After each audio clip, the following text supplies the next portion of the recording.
สบายดีพ่อแม่พี่น้องเนาะชาว YouTube ชาวเน็ตครีเอเตอร์ตลอดฮอดพ่อแม่พี่น้องทุกท่านทุกคนพี่น้องนี่ขอชิมา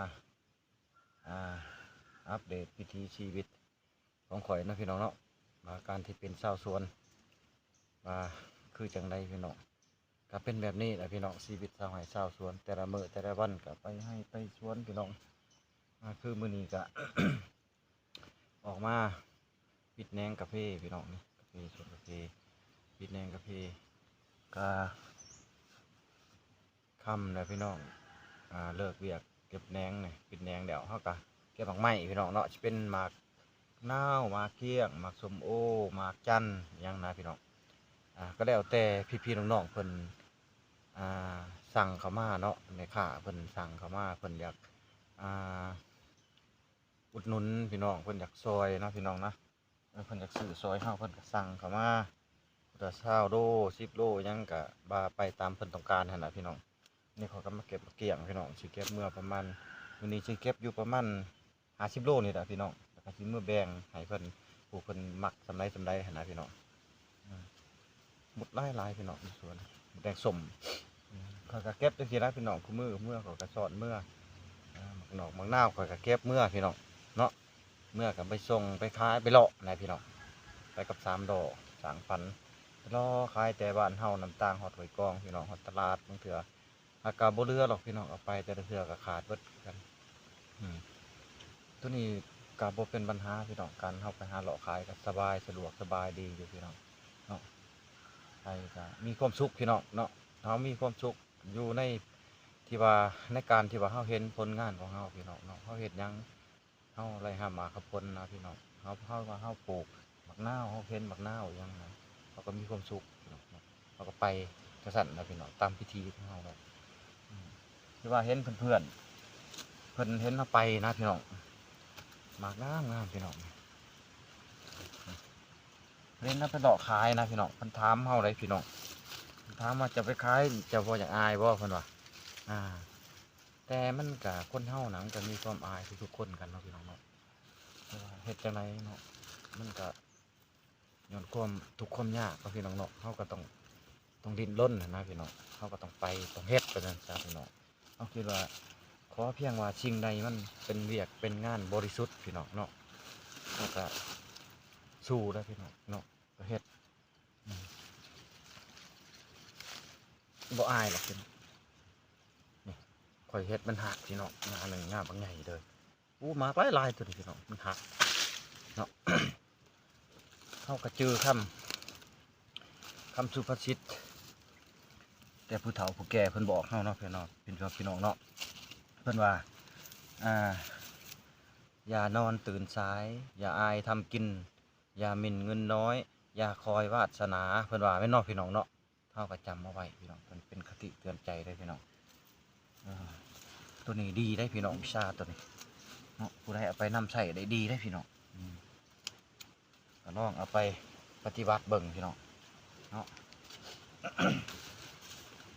อันนี้แหละพี่น้องคือมาขั้นเบิ่งคลิปนี้แล้วเห็นแล้วก็เนาะขอกำลังใจเด้อพี่น้องเด้อส่องนี่ก็ส่องบ่ทันได้ผ่านเนาะพี่น้องส่อง YouTube ชมบังเกษตรบ้านพี่น้องเนาะส่องนี่ก็เป็นส่องก็เฮ็ดเป็นช่องเฉพาะเกษตรแต่ว่าข่อยบ่ได้ลงเฉพาะเกษตรพี่น้องข่อยก็ลงมั่วพี่น้องเนาะเพราะคันข่อยสิลงแต่เวียกเกษตรนี่มันก็มีหลายอยู่พี่น้องแต่ว่าเวลาที่ข่อยไปข่อยบ่เลยไปทั้งการเกษตรอย่างเดียวเทื่อข่อยก็ไปเด่นไปสร้างสรรค์น้ำหมูน้ำกองอย่างไปชนะข่อยก็ลงไปอย่างอื่นคือกันพี่น้องเลยมันเป็นคลิปเป็นช่องมั่วพี่น้องมั่วกระยาเนาะพี่น้องเนาะเป็นกำลังใจให้กันพี่น้อง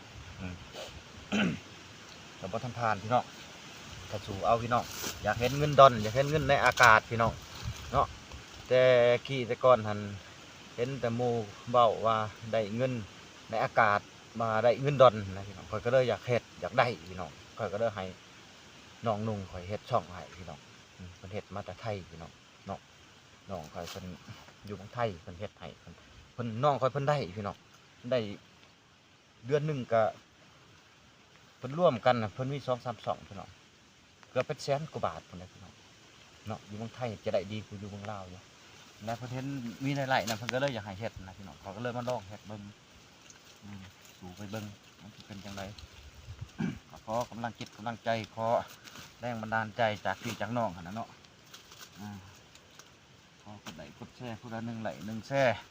ผู้ละ1 กำลังใจพี่น้องหากส่วนได้ก็เรื่องคอยเด่น YouTube นี่พี่น้องจะมีเพื่อนคอยหลายจะมีผู้กดติดตามกดให้กำลังใจนี่แม่นเป็นพี่น้องเบื้องทางไทยเด้อพี่น้องหลายที่สุดพี่น้องก็ขอยินดีเนาะแสดงความยินดีแล้วก็แสดงความดีอกดีใจความภาคภูมิใจนะพี่น้องทางไทยเนาะพี่น้องเนาะ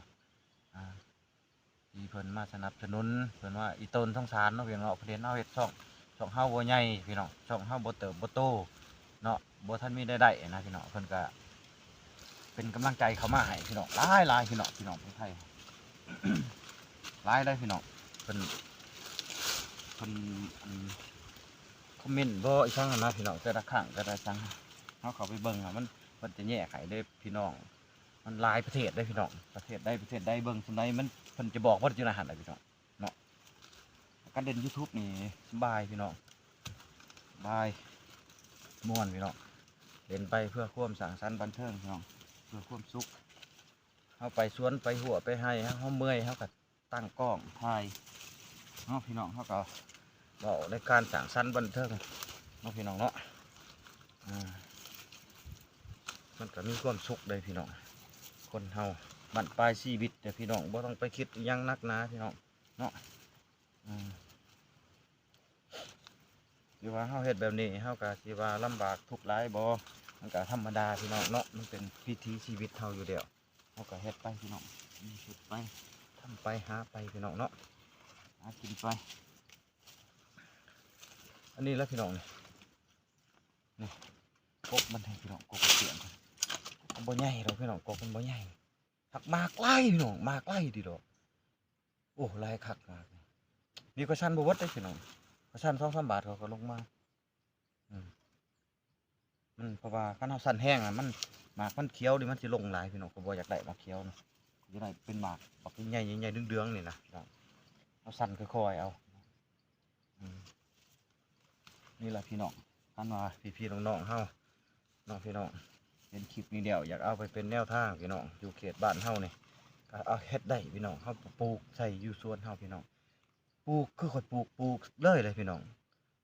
ผสมผสานพี่น้องปลูกเบิดกูแนวกินได้แล้วค่อยปลูกเลยเนาะก็ลองเอาไปเฮ็ดเบิ่งพี่น้องแต่เฮาก็สิบ่ร่ำบ่รวยบ่ห่างบ่มีดอกพี่น้องอาชีพแบบนี้พี่น้องอาชีพชาวกรรมกรเพิ่นเอิ้นก็พอได้กินพี่น้องพอได้กินพอได้ใช้พี่น้องมันเป็นอาชีพที่ว่าเฮาบ่อายคนอื่นพี่น้องเนาะพ่อชีว่าเฮาทุกข์ลำบากเนาะพี่น้องเนาะกับพ่อทำบ้านทำเมืองเพิ่นหั่นนะพี่น้อง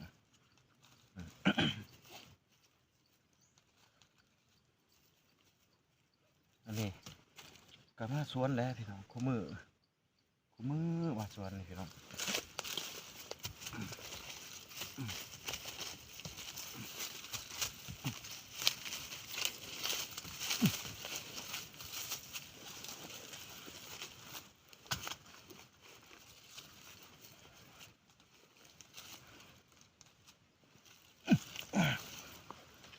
การมื้อนี้เนี่ยเขาจะเก็บ3 สอบนี่แหละพี่น้อง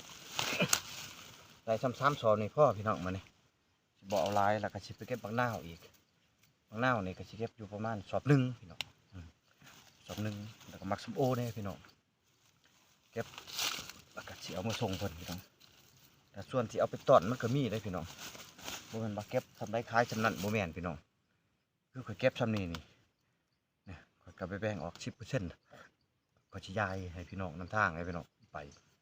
เป็นแบบนั้นเลยพี่น้องเมื่อยเนาะพี่น้องเนาะเป็นชาวไร่ชาวสวนนี่เมื่อยพี่น้องเมื่อยก็ต้องสู้พี่น้องเนาะเมื่อยก็ต้องสู้เพราะว่าเขาเลือกมันมาแล้วเขาเลือกมาแล้วเป็นเบียกเขาแล้วเป็นวิชาเขาแล้วถึงมันจะเป็นเบียกลำบากเมื่อยเขาก็ต้องสู้ก็ต้องหักมันพี่น้องเนาะเพราะว่าเขาที่เปลี่ยนไปมันบ่ได้แต่พี่น้องเนาะถ้าจะเปลี่ยนก็เปลี่ยนตะกี้แต่พี่น้อง เดี๋ยวนี้แหละพ่อแม่เขาบอกว่าให้เฮียนเก่งๆเพื่อจะได้สบายบรรเทาขึ้นมานะ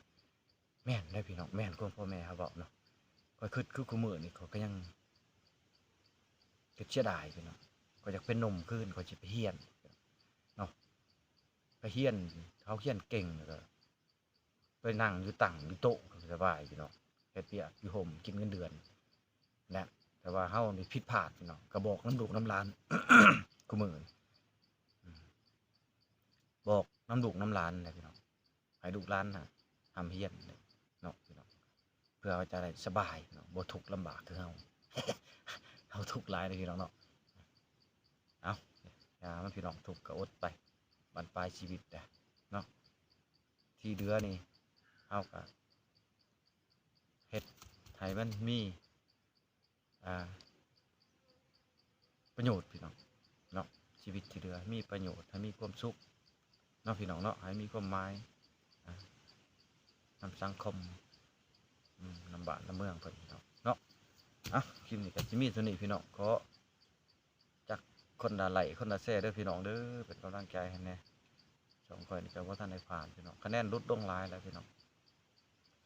ยังน้อยหนึ่งบ่ผ่านเนาะเฮ็ดมา2 ปีแล้ว2 ปีปลายไล่3,000ปลายชั่วโมงเลยพี่น้องก็มาหยุดปีหนึ่งเพิ่นก็ฮอดกว่าปีเพิ่นก็ตัดลงคลิปเฮาตัดคะแนนลงพี่น้องนี่เรือบ่ฮอดพันพี่น้องมาสู่ใหม่ เป็นกำลังใจให้เด้อพี่น้องเด้อสู่ใหม่อีกให้มันได้4,000พี่น้อง4,000ชั่วโมงจังสิผ่านเกณฑ์สร้างรายได้พี่น้องเนาะคลิปนี้ก็มีเท่านี้พี่น้องขอบใจหลายๆเลยพี่น้องเด้อที่เขาติดตามเขาเยี่ยมเขาชมเขามาให้กำลังใจพี่น้อง